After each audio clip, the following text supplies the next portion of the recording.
Welcome back to the Shacknews E3 2017 booth. We are here in West Hall in the shadows of the Nintendo booth. We have some very special guests. It's Mike and Alex from Servios here to talk about raw data, sprint vector, and VR. Oh wait, we need mics for you guys. That'd probably be a good thing, huh? Well, we got one mic right here. Right? Yeah, Mike?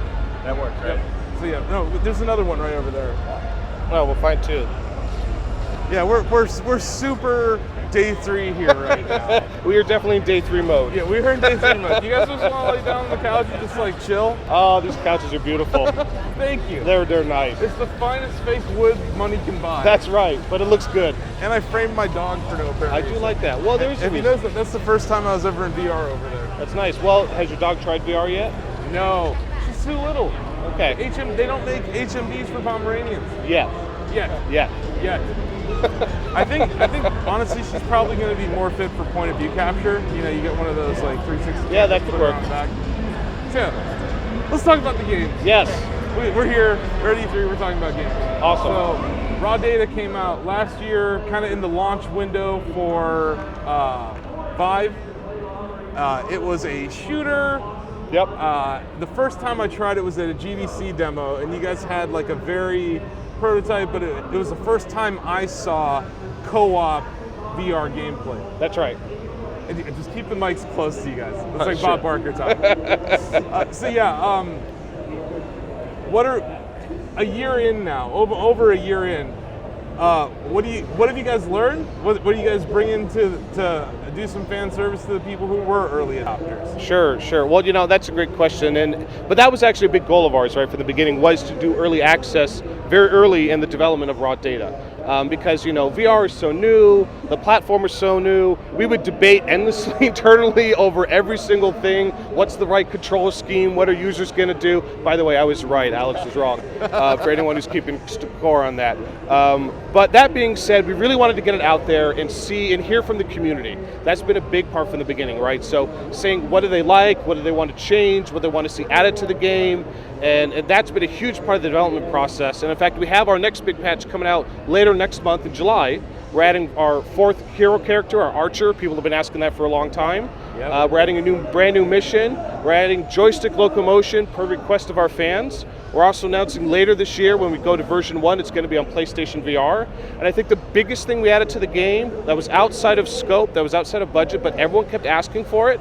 Alex has been working on this non-stop for the last 2 months. We're finally adding player versus player content to raw data. So Alex, why don't you tell them a little bit about what we've been doing with that? Yeah, they didn't let me go home. I just stayed working on PvP this entire time. They just lock you in the office, and they have like one of those little portals for food. They just like slide in. They said you can't leave until it's fun. That's right. And, That's right. I'm pretty happy to say I think we actually achieved something that's pretty fun. And I think with PvP the entire time, we weren't going to release it unless it was fun. That was right. It was kind of a risky move for us because it was a big departure from what the game is. I mean, the game is a cooperative experience, and with all these systems and all these gameplay designs around fighting AI. And because of that, some of the things don't really translate as well to VR, especially within limitations of VR, because the problem is, you know, we can't take the full control away from your camera, for example. You know, we can't just play canned animations. So because of that, there was a lot of experimentation of how do we take all these existing mechanics and translate it to PvP and still have it fun and also make it feel like it is still in the raw data world. Right. And I think we've been pretty successful at actually achieving that. I think we kind of went above and beyond even, you know, the bare minimum, because in the beginning it was just deathmatch. We just tried doing that, and then realized it just felt too much like 9099, like Quake. Yeah, it just wasn't enough. Yeah, it was fun, but we realized, like, you know, that did not do raw data PvP service. So we decided to put in some more effort, and we made this new mode. It's called Hostile Takeover. Hostile Takeover, sure. yep. That's some marketing term that I've seen floating around the office. I just saw it on James's computer. That's a good name. I wasn't sure if, like, like no one really talked on the marketing side. Like, is that the name? Like, should I be putting that in the game? So yeah, I guess the name is Hostile Takeover. Yeah. No, it's really good. I think one of the big challenges too is, like we said, we never planned on doing this, right? In fact, we did it because the community asked for it. And a big challenge for that is we had to rework a lot of the hero abilities, right? Because they're built for single player or for co-op, right? They weren't built for competitive play. So we had to figure it out on the design and code side. How are we going to rework these powers for these characters to work in a competitive environment so it was balanced? It was almost like you were building a new game. Yeah, in a way it was. It really was. Yeah, it was quite a lot of work, but as soon as everyone around the office starts giggling when they're playing it, we know we were onto something. Yeah, no, I can tell you, I played co-op with my friends in Raw Data, and yeah, we were laughing our butts off then, so I can't imagine it's a lot of fun. Once we start to give each other what it's going to feel like. It's 5 versus 5. Oh, man. We have the closed beta signups right now, but it's coming out in July. So again, we're releasing it. This is before we hit V1 launch, so we still want to get it out there, hear from the community, see what they like about it, what they want us to change. We still have time to iterate on this. Wow. So this wasn't, not that I'm not extremely excited for more raw data. This wasn't the only game you guys showed here at E3. No. Let's talk a little Sprint Vector. Yes. So Sprint Vector, for those of you who don't know what it is yet or haven't played it, we first showed it off at GDC earlier this year, and we're showing it off again now at E3 with some more features. And this was our next big project. This is what we are labeling because nobody's really played this before. No one's really experienced this before. This is what we're calling an adrenaline platformer. And actually what the starting point for this was Alex and myself one day, we were sitting down and we're talking about what are we going to do next, what is the team going to focus on, and he said, you know what, locomotion. It's a huge problem in VR. We are going to solve this. I don't know what, we were high or something, we were crazy, but we just said we're going to solve this. And we literally went into a room for like an hour, a couple hours, and we sat down and thought this through and started figuring out, all right, let's do this, let's try that. And a few weeks later, Alex working his butt off on the side, and we had our lead designer on that, Andrew helping us out. We came out with what we call our fluid locomotion system. Yeah. Yeah. So, you guys were talking about how in the early days of developing for raw data, there's no best practices. There's no idea. There's no standard essential patents. No one's done this. We're so early in VR that you guys, as developers, are all kind of figuring out stuff together, and borrowing from each other. This is the first time that I've seen this style of locomotion. You address something that really bothers me, and not just in VR, but in all games. Foot presence. There's no foot presence. So how am I supposed to have a runner without feet? You look down in video games. The last video game I remember looking down and seeing my feet was Duke Nukem 3D. Yeah, that was 1996. That was a while ago. You guys have the technology. So what I thought was awesome was that, we still don't have VR boots. We don't have the mighty boot yet. No. But you've recreated what it feels like to run. Yes. While you're standing still. But it's more than that. It's more than just running, right? It's running, it's jumping. It's flying, it's vaulting up walls at 60, 70 miles an hour without nausea. I mean, it's just so amazing. And, I'll let Alex talk about, there's two parts of this. To just give you a little bit, our fluid locomotion, the first part was solving the nausea. That was not the hard part, actually. Yeah. To solve that, we're all very familiar with it. It's when the mind and the eyes think one thing and the body is doing something different, that's when the nausea triggers, right? So what was the first thing we needed to do to solve that? We needed the player to move their body, right? So luckily we have these amazing motion controllers from all these hardware developers, and so it was getting the player to move their body as if they're running, as if they're cross-country skiing and skating. As soon as we did that, the nausea was not a problem. The bigger problem, after that we discovered, this is a new thing to VR, is what we call our intended motion system. Humans, unfortunately, come in all different shapes and sizes, and we all move our bodies very differently. If we all ran from one side of this lovely room to the other side, our arms and positions would be very different. So we actually had to sit down for quite a while and figure out how are we going to solve this. So, Alex, why don't you talk about some of the examples of the hand volumes or how the players snake back and forth and how the proper motion in this, just real quick. Do you ever see those Nordic track ads? I feel like that's the exact motion you guys move your body. For. But not everybody moves like that. No, not at all. Definitely not. Some people like the power pump, right? Some people like the long strides. It's just everybody's different. Yeah, so I'm tall, so I got the long stride. There you go. Which is actually potentially a balance issue, right? Because some people might have longer arm lengths, and they might be much better than kids, and that is a problem that we will probably be thinking in the future. Well, but more problem at a time. Yeah, one problem at a time. One unsolvable problem at a time. But yeah, going back to like the whole nausea and building this intended motion system, one thing that everyone's been finding in VR to avoid nausea, what you want to do is you want to make if the player feels like they're in control of the motion, you can let them artificially kind of translate to the world. Yeah. So that's what our system does, because it feels so much like your one-to-one motion of your hand moving through the world. What you expect when you move your body. It's only when you press forward the joystick and the camera suddenly jerks, that's when people experience nausea. But then we reach the problem of the fact that, like Mike said, everyone moves really differently. Yeah. And so on one hand, we want to give them complete control of what they're doing, but on the other hand, we actually want to modify what the output of the system is, because we want to make the player feel like they're great at the game, like out of the box. With raw data and Sprint Vector, like our goal, one of our primary goals is to make you feel like you're a superhero. We don't want to make you. So whose idea was it? But I have to mention this because you mentioned superheroes. When you're in the air, whose idea was it that you have to hold out your hands like this and Superman into some turbos? I think Mike. Yeah, that was me pushing that. So when we were working on the system together, we were constantly debating. All right, what do people naturally do when they're expecting a motion? Yep. And in fact, we had 2 vying systems for how do you fly through the air. Some of the people internally were debating, all right, you put your arms out like you're a plane, like you're a kid doing that. I'm like, oh no, that's baloney, nobody wants to do that. I want to be freaking Superman, I want to drive where I'm going, and we put that in, and everyone you just feel so awesome when you're doing it, right? Yeah, like, the first time I did it, I was like, why hasn't anyone else done this? I'm like sitting there flying through the air, going through turbos, and literally like within 2 times, I was under 3 minutes on that. That's a great start. Yeah, I mean, I was like, this is awesome. The first time I did it, like, do you need a breather? I'm like, no, more.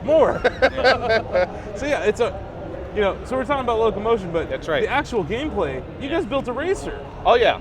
And you took a lot of the technology that you guys probably built with raw data when it came to co-op play, when it came to multiplayer online, and you brought it to this game, right? Oh yeah. All the tech that the team and Alex and the rest of the coders and designers and the artists, everybody built on raw data. We're expanding that to our future products, right? And that's definitely translated to Sprint Vector, very much one-to-one. We love to joke, Alex, dude, just copy and paste it and let's move on. It's like it's 2 lines of code. Yeah, Alex, come on, just do it. Yeah, unfortunately, it's a little bit more complicated than that sometimes. But no, the team's done a great job. But yeah, that's the thing. So now that we have this amazing locomotion, what do we do with it, right? Where do we go? It's got to be a game, right? And so right now we were showing off just 2 players competing with each other, but it is going to be up to 8 players racing against each other. Very competitive focus. Wow. We are going to have, when you don't have other friends, people to play with online, we're going to have AI stub it in, so there's always 8 racers with you. We showed off some of the new items. We have Nitro, when you fall behind, it boosts forward. Slow Minds leave us traps, a lot more coming. And then some other modes that Alex is really stoked about that we're not talking about just yet. But we're going to have some pretty awesome modes coming out in addition to the race itself. I have an item idea. All right. It's kind of like Mario Kart. A little. You have pickups. There's some similarities. You're talking 8 players, comms. Maybe throw a banana in there. Can you imagine? Might be a little close to competition. Yeah, well, we'll see. Well, again, that's up to the creative team. And you'll also see another really big difference too. Like raw data was very gritty, very hyper realism, very dark and gloomy and intense, right? Sprint Vector is totally opposite, right? Bright, super colorful, lots of humor, commentators. I think I heard the term space punk. I don't know if you came up with that, no, that was James and James, the creative team. Space punk, cyberpunk. It's very game show influence. It's just almost as opposite from raw data as you could get, and that was another big goal for us internally. Like, all right, raw data is great. We love raw data, but we have so many other things in VR that we want to do. I think that's really cool that you guys have been working on your core tech. Yes. And working on solving problems. Yes. And then each time, it seems like each time you guys solve a problem, it's like, here, a game was born. And it's like, but I like that you're really doing the tech first. You're thinking, what is something that we want as a tool to build our next game before you just think of, oh, we're going to make a runner. No, that's where we started. It wasn't, we started with let's make a runner or let's focus on the fun. It was literally, we are going to solve locomotion. That was the starting point of Sprint Vector. That's basically a strategy at Servios that we're kind of following. we first kind of identify a problem that hasn't been really solved in VR yet. That's right. Sure. And we first develop a prototype to solve that problem, and then we take that cool piece of tech and then we build a game around it. And we're still very gaming focused. We want to make a very fun game that also has a very interesting world. Yeah. I mean, like Mike talked about, we put an effort to make Sprint Vector something that's kind of unique. Has a unique world that you want to experience and learn about.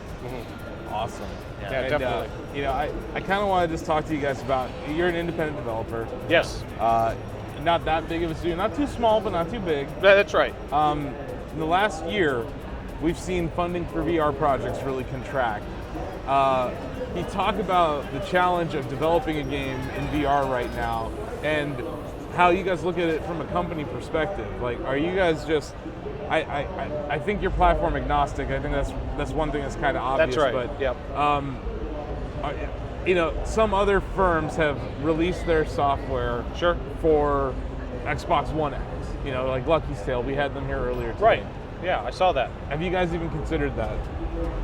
We're not quite really at that point. I mean, for us, from the beginning, when Alex is one of the co-founders as well with the other guys, the goal from Servios at the beginning was VR, right? Yep. It's all about VR, Yeah. doing amazing things. And in fact, a lot of our team, the reason they've come to Servios is they want to do something that's never been done, Yep. right? That's a huge draw why we have so many talented people who have joined our studio, because they want to work on these amazing products. And we are independent, so we're doing these amazing things. Like again, it wasn't a publisher telling us what to do. It was Yeah. going to be a few of us just saying, we're going to solve this problem, and off we go. And all of a sudden we have this amazing project, right? I think that's what's cool with the landscape now versus a year ago even. Yes. Is that when all the money was flooding in, everyone was taking their bets, you had a lot of people who were kind of just in VR because that was the hot thing to be in. Yes.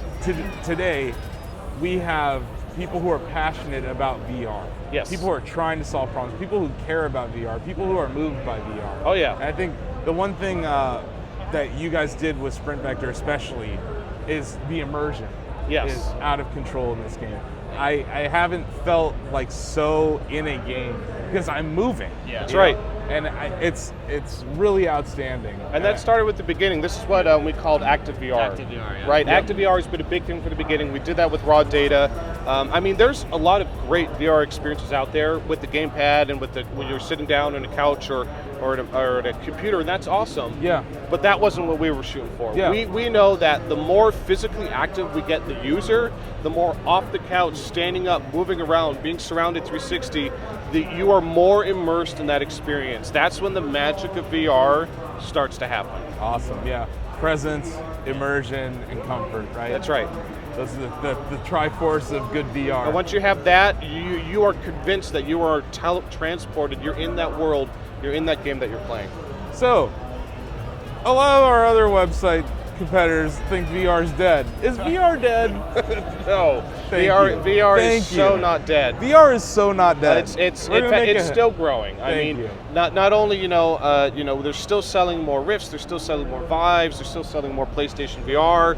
The market is growing up, albeit maybe a little slower Sure. than people wanted it to, but the hardware is still pushing, and there's more hardware coming out later this year too. Yep. I mean, it's LG. It's not a question of is the VR the future. It's just how long is it going to take to get here. Yeah. And it just might take a few more years than people anticipate. I think you guys are going to be around because you're platform agnostic and you take very smart, calculated risks. We just want VR to succeed. Yes. I'm Right, with in you. all forms. So, I have a little something for you guys. We've been giving awards out today. This is the Okay. last day of E3. We're Wow. giving you best virtual reality game of the show. That's to amazing. Sprint Huge honor. Vector. That's awesome. So Thank here you you so go. much. The team is going to be super stoked about this. Congratulations. It's just been really cool to see you guys evolve from like what was a tech demo at GDC. Yeah. That's right. To where you are today. I can't wait to see where we're going from here. VR is something I really care about too. That's why I didn't want to make you guys feel like, oh yeah, you should release it for Xbox. No, I kind of wanted you to be like, no, we like VR. This is what we care about. That's right. I think that's why you guys make such great games. thank you guys for spending the last few minutes of E3 with me here at the Shacknews booth. No, absolutely. Awesome. Thank you for having us. This is such a huge honor. The team is going to be so stoked to receive this. They've been working so hard on this project for a while now, and they can't wait to get it out there to get it in people's hands. So it's not out yet. Yeah. But the website's up now. The Steam page is up. People can wish list it, and you can sign up for the closed beta, which will happen later this year. All right, so no release date though. No release, but it will be in 2017. Okay. Later this High year. five. All right. It's gonna Awesome. happen. Well, thank you guys for watching. We only have one more show left. It's our wrap-up show. Stay tuned on the Shacknews Twitch. Thank you all for watching. Thanks to Servios for coming by, and stay tuned. Bye-bye.